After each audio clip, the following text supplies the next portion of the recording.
Барлык маршрутлар буенча йөри торган рейс автобуслары шәһәрнең уртасыннан автовокзалдан кузгалып китә. Район һәм шәһәр башлыгы Равил Кузюров үз маршрутын шуннан башлады. Район башлыгы Шикәрчеләр бистәсенә баручы автобуска утырып, шәһәр транспортының хәрәкәт итүе белән танышты. Эш вакыты тәмамланырга вакыт бар, шуңа да салонда халык әллә ни күп түгел. Район башлыгы автобусның йөрүе турында пассажирлар фикере белән дә кызыксынды.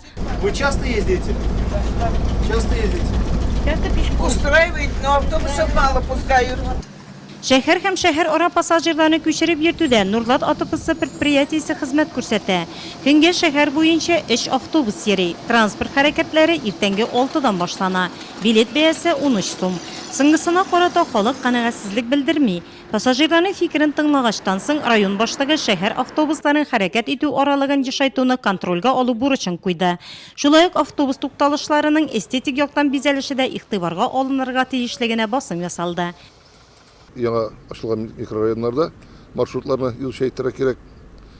Аннан соң Кореево, Нурлатское урамнарында, микрорайон восточный якларында маршрутлар ачып, шәһәрнең автобус йөрелешен арттырырга, алар интервал движение дигән нәрсә инде, аларны арттырырга һәм ул проблеманы шәһәрдә бетергә дигән нәтиҗәгә килдек.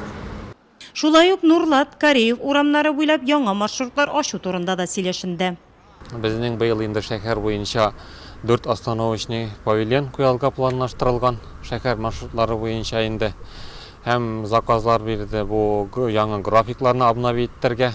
Барлык остановкаларда да яңа графиклар куелачак ниләр белән. И шул Кореев бу микрорайон северный, северо-восточный, восточный микрорайоннарга хотя бер автобус буенча җибәрү буенча тоже без күрсәтмәләр алдык. Һәм шуның буенча без комиссионны чыгарга киләбез. Так без маршрутларны карап чыгуын чыктык. Хәзер безгә просто согласовать итәргә кирәк ГАИ хезмәткәрләре белән.